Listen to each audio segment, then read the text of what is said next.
Radio. Action Radio.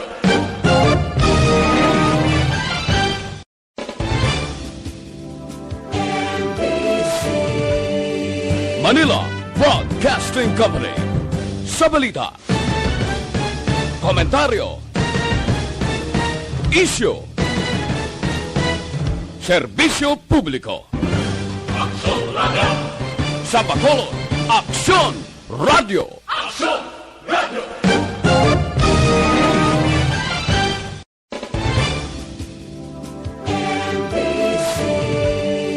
Manila Broadcasting Company. Sa balita, komentaryo, isyu, serbisyo publiko. Action Radio. Sa Bacolod, Aksyon Radio. Action Radio.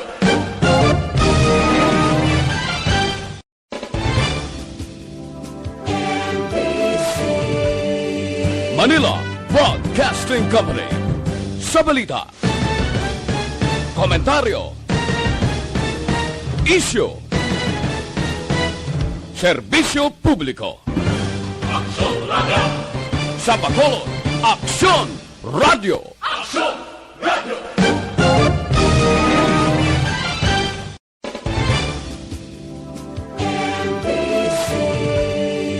Manila Broadcasting Company.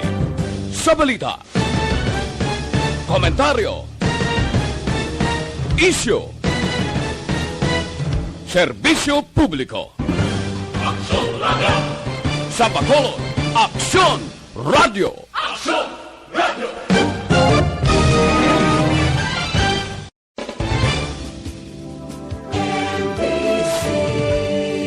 Manila Broadcasting Company.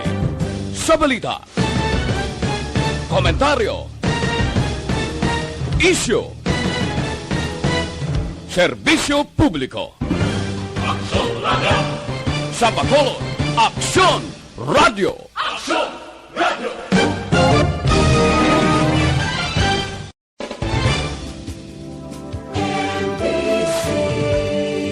Manila Broadcasting Company. Sa balita, komentaryo, isyu, serbisyo publiko. Action Radio. Sa Bacolod, Aksyon Radio. Action Radio.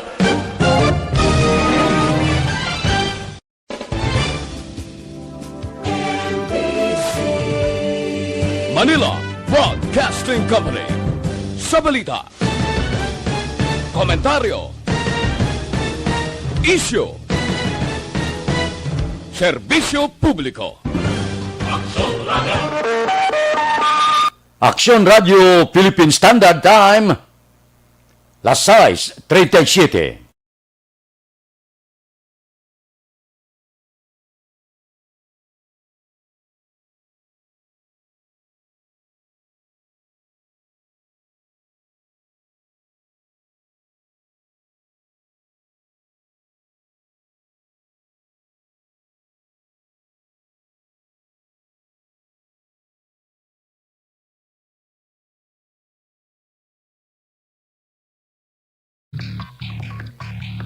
Actual Reports, second portion. Di kalidad, kag madalong nga mga analisis sa pinakainit na balita sa bilog na probinsya kag nasyon. Actual Reports, second portion. Patas kag balanse na komentaryo sa mga issues kag mga balita nga nagaapekto sa mga pumuluyo sa adlaw-adlaw nga tanan. Actual Reports, second portion. Upod sa veterano kag respetado nga komentarista, Aksyon Fred Salanga. Karon nga adlaw Biyernes, pitsa 12 na, bulan sang Pebrero tuig 2021. Anano ka signifikante ning adlaw nga pitsa 12 sa bulan sang Pebrero. Kakwan ini, amo ini siya ang New Year sang aton sini mga kauturan nga Filipino-Chinese. Dire sa Bacolod kung tani, may kahiwatan kita. Hindi lang nabantugan na Bacolod Festival. Daw medyo masubo man.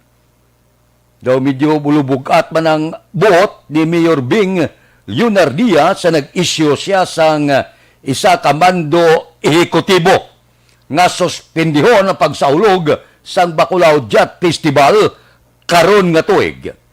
Di kon ginamonitor naton kahapon ang palayag sa alkalde sa syudad sa Bacolod, sila niya ginumpisahan ko ang Bacolod version sang Chinese New Year sang tuig 2016 pa.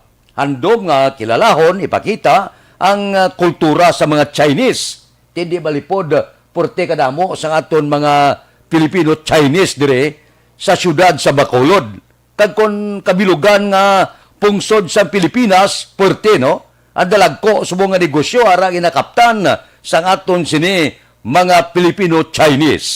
Ang mga sentral dire sa probinsya, dalagko nga mga establishmento komersyal, dalagko nga mga negosyo, dalagko nga mga personalidad kag ginakilala nga pinakamangkaranon sa Pilipinas kag bilog nga Asya ang mga Chinese naton nga mga kauturan. Tidiri sa Bacolod, gintagaan ini sila pasidungog. Ining Bacolod Jet Festival kuntani karon nga adlaw kay ila sini New Year o galing na perdigid siya ni COVID-19. Dihamak man nga kahiwatan ang nagkalalastra. Pati Mascara Festival, ati-atihan, dalagko nga mga kahiwatan ang inigogid sang COVID-19.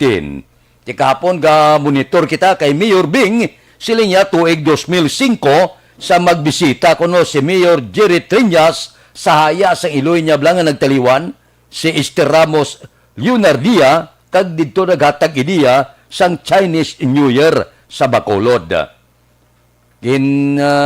Saluduhan man sang alkalde ang partisipasyon, ang kooperasyon, kag ang kahimuan sang mga Chinese community dire sa syudad sa Bacolod. Ang long time kuno nga chairman sang festival nga si Anay Leonito Jutay Lope, dako ang iya kontribusyon sa patag sang turismo sa syudad sang Bacolod. Di galing natabuan nga may pandemya, ti siling sang alkalde sang syudad sang Bacolod, tagaan na lang prioridad ang health kag safety sang publiko. Pero luwas nga daw wala sang kahiwatan, ang Aksyon Radio Bacolod nagatamyaw gid sa aton sini mga kauturan Filipino-Chinese Happy New Year. Aksyon Radio Philippine Standard Time las 6:42, mabalik kami pagkatapos ini.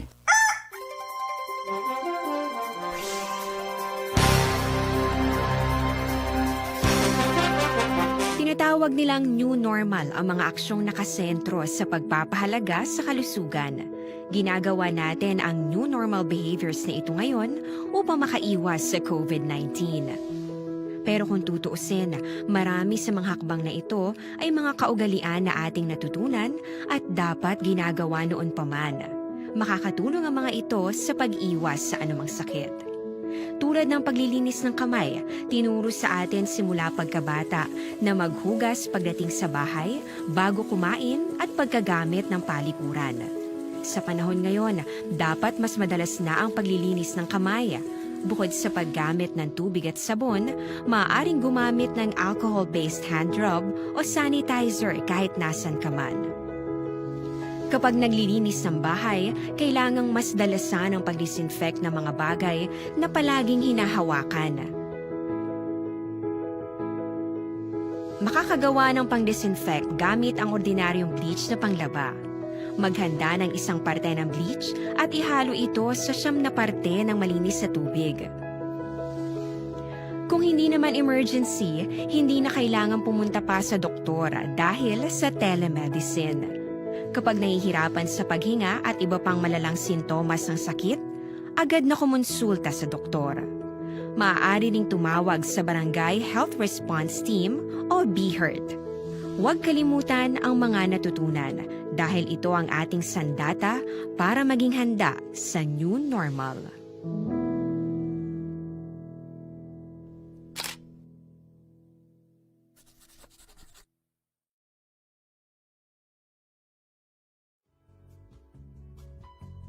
hindi pa rin natatapos ang laban natin sa COVID-19. At sa labang ito, isa sa pinakamahalagang armas natin ang tamang impormasyon. Importanteng maalam tayo kung paano ba natin mababawasan ang tsansang mahawaan tayo ng COVID-19. Pero, ano nga ba ang alam natin ngayon tungkol sa pagkalat ng COVID-19? Base sa kasalukuyang pag-aaral, ang COVID-19 ay sumasama sa droplets sa tuwing may umuubo, bumabahing, kumakain, nagsasalita, o kahit sa paghinga. Kadalasan, hindi natin namamalayan ang pagtalsik ng mga droplets na ito dahil hindi sila nakikita. Ano naman ang magagawa natin para maibaba ang exposure natin o tsansang magka-COVID? Kailangan nating maibaba ang exposure mula sa virus tuwing nakikipagsalamuha tayo sa iba. Isa sa pinakamainam na tool ang face mask upang mabawasan ang ating exposure at ang pagkalat ng COVID-19. Kaya naman, face mask ang bida topic natin for today. Binabawasan ng mask ang tsansang makahawa at makapanghawa tayo sa ibang tao. Ayon sa current studies, kaya nitong bawasan ang ating risk of infection ng 67%. Ngayon, napakadami ng face mask na available para sa atin. Ika nga options, options, options. So, how do you get to decide which one to use? I-ready ang inyong mga phone at i-screenshot ang mga comparison na ito ng iba't ibang mask.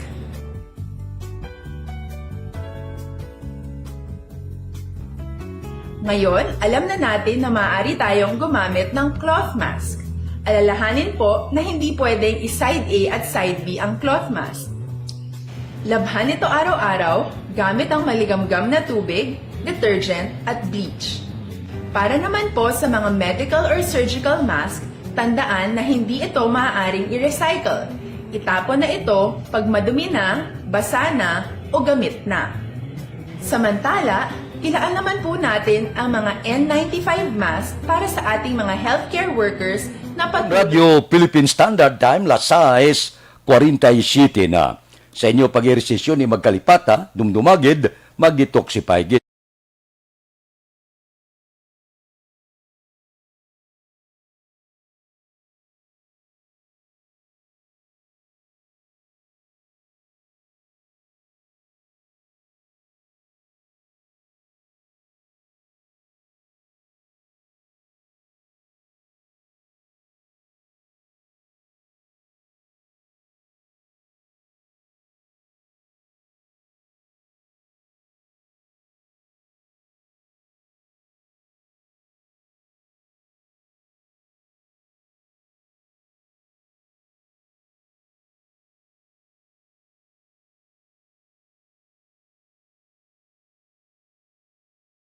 Standard Time, las 6:48 na. Damo ka pamangkot niya, may pandemic. Wala ayhan tsansa nga ipaiway ang 2022 nga eleksyon. Pero ang Comelec nagsiling nga sa likod sining pandemic ang ila sabat dayon ang eleksyon. Kahapon siling ni Comelec Chairman Sheriff Abbas, siling niya dayon wala sang makapugong sa eleksyon. Padayon ini siya. Kung sa bagay, ang eleksyon niya, alin sa una, wala pang ginatawag social distancing. Kada eleksyon niya may social distancing, giman. Hindi giman ka mo pwede kaupod sa kapulungkuan, samtang nagabutar ikaw, kanigapili ka sang kandidato nga ginabutang nimo sa baluta. Duga na nilang muday ang social distancing sa eleksyon. Pagsulod mo na sa tagsa kabulutuan sa presinto, ginalapta ka mo sina, hindi pwede nga magtuparay ka mo.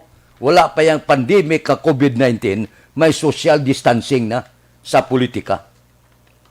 Ari pagid, ang Makabayan Bloc nagfile sang House Bill nga nagaduso sa Comelec nga patigayonon ang hybrid nga eleksyon. Hybrid system bala? Ambot silingon sang hybrid system, sa dalom sa among sistema, ang pagboto, ang pag-inisipay, himuon manumano, samtang ang transmission kag canvassing sang boto automated. Ti siling galing kahapon ni Commissioner Ruina Guanzon, hindi di siya pabor sa paghiwat sining hybrid nga eleksyon bangod limitado ang aton panahon. Tiyamak mo sa una to, dumduman ko pa. Mag-eleksyon gani nga ang counting mano-mano, sos, tag-saksmana, kag matapos, porte, pinulaway pa imo nga, hindi maintindihan. Tiyamak mo kunara kas milya, samtang kaisip, ulaw ka man, hamak mo nga ang isipay mano-mano, may lang ni sumungay, pila lang ka oras, pila ka tapos na yon, ti balik mo sa mano-mano, nakilipot na makalimutaw ta sa pulaw, sa ngagad isipay. Ti siling ni Commissioner Ruina Guanzon, hindi na applicable subong, mabudlay na, oras ang ginalagasta, hamak mo imano-mano mo ya, ang counting, suo, ang pagbutar mano-mano, ang counting mano-mano, ang gusto nila nga automated lang, ang transmission kag canvassing sang buto ba? Porte ba? Himuon taman saksmana? Aksyon Radio Philippine Standard Time, Lasay, 51. Mabalik kami pagkatapos ini.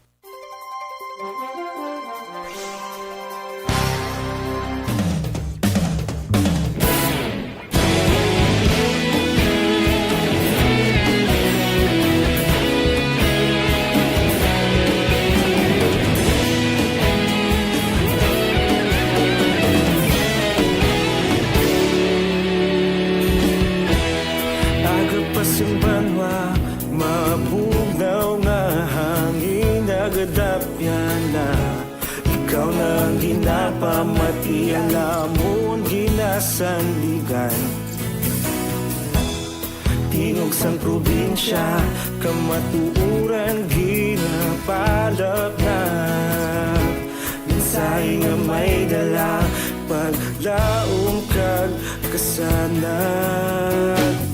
Tinuig na nagligan, ikaw gihapon ang ako nga istasyon. Sa pagbudlak sang adlaw, sa pagduhaw sang biton. Mga balita nga dala inspirasyon. Aksyon radyo, bakolod man sa gihapon. Padayon aksyon radyo, bakolod saludo sa imo. Padayon aksyon radyo, salamat sa pagserbisyo. Patas kag balanse, matuod ng mensahe, wala sang ginagampiligan. Padayon aksyon radyo.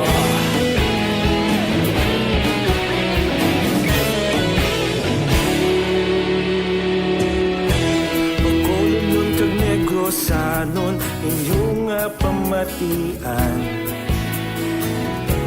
Stasyon nga nagapalaplag sang kamaturan. Mabakod nga prinsipyo, reporter handa sa serbisyo. Kahapon, karun kag sa gihapon, kita magapadayon. Tinuig na nagligan, ikaw gihapon ang ako nga istasyon. Sa pagbutlak sang adlaw, sa pagtuhaw sang biton. Mga balita na may dala inspirasyon. Aksyon radyo, bakolod man sa gihapon. Padayon aksyon radyo, bakolod saludo sa imo. Padayon aksyon radyo, salamat kit sa pagserbisyo. Patas kag balanse, matuod na mensahe, wala sang ginadampiligan. Padayon aksyon radyo. Una sa balita, una sa aksyon, sa Bacolod Aksyon Radio. Una sa balita, una sa aksyon, sa Bacolod Aksyon Radio. Ikaulog na na'y sagsang ang mga kahintangan. Responsable na pagbalita, pagdayon na ipalangan. Malasig pero sigurado, aksyon na may dalang pagpalanggan.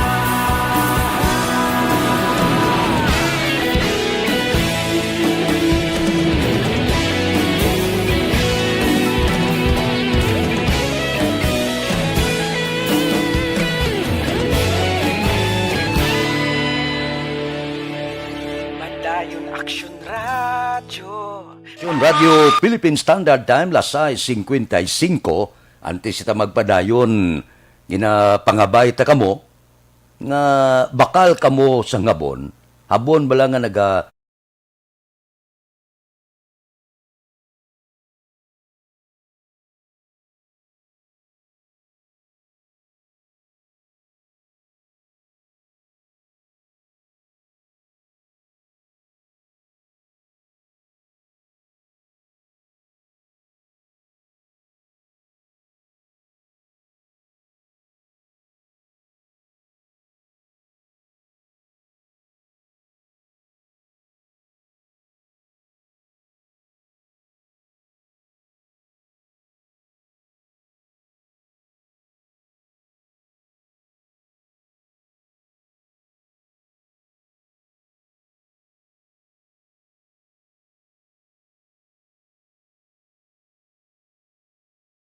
Standard Time, lasay 56. Daw madayon gid ang eleksyon. Dito ya sa Davao, porte na dito ya. May mga grupo na. Kinasana nila ang grupo nga nagaduso sa anak ni Presidente Rodrigo Duterte, si Mayor Sara Duterte Carpio, nga mapapili presidente sa tuig 2022. May ara sila, Run Sara para sa Bayan 2022. Dumdum ka mo sa pagpapili sa yamay nga si Presidente Rodrigo Duterte. Amo man ang slogan, Run Rodrigo Duterte. Amo man amo ni nagkombinyo kay Presidente Rodrigo Duterte nga magpapili presidente sa tuig 2016. Subong sinulit na sa taga Davao, Run Sara para sa Bayan. Porte kag ining movement magabisita na kuno sa halos sa bilog nga pungsod Pilipinas, mangita suporta sa lokal nga opisyal, agod pa nga bayon, agod nga ayoon nga pilion gid si Sara Carpio. Sara Duterte Carpio mapapili presidente sa tuig 2022. May ara na sila mga tarpulin, motorcade nga nagaduso na kay Sara. Kag ini sila magalibot sa mga kabanuanan kasyudaran sa Visayas kag Mindanao. Porte, no? Terrible. Subong pa lang. Subong pa lang, sige kaya. Balbal ka nga balbal, kampanya. Hindi ka pa may electioneering niya. Balabagan ka lang sa Comelec kung nag-file ka na sa imo certificate of candidacy. Pero subong ya, libre ka. Pag gusto ka. Hala, kampanya, wala kag to. Hindi ka pa makonsider sa Comelec kandidato kag politiko. Di amo ni subong gawaswas na sila. Mabatyagan mo dang huding-huding na sang politika sa bugos nga Pilipinas. Sinong may kwento lagid? Leni Robredo, inaduso man sang oposisyon, mo ano ay halang matabo, no? One-on-one na be. Robredo kag Duterte, pertik sadyagor, no? Pertik kainit sang politika sa 2022. Pero kung ako papilion na be, ako ng babae, respetado ko, nga ikasarang sa babae, mahimo man, ay kasarang sa lalaki daw pulo pareho, respetado na to niya. Karon nga chimpo ya, wala na diskriminasyon. Ang babae na butang sa tagas ka pwesto, okay lang. Pero kung ako abi papilion, luyag ko mangin leader ya, sa isa ka pungsod, lalaki. Aksyon Radio Philippine Standard Time, lasay 58. Mabalik kami pagkatapos ini.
Aksyon Radio Philippine Standard Time, Las 7:02, standby na. Sa aton Aksyon Balita Morning Edition, liwat magaduloong sa aton sa mga balita lokal, national, international, sports, kag artista. Upod kita. Kay Aksyon Boy Duran, kag Aksyon Dorel Cabato, Aksyon Fred Salanga, una sa balita, una sa aksyon, sa Bacolod, Aksyon Radio.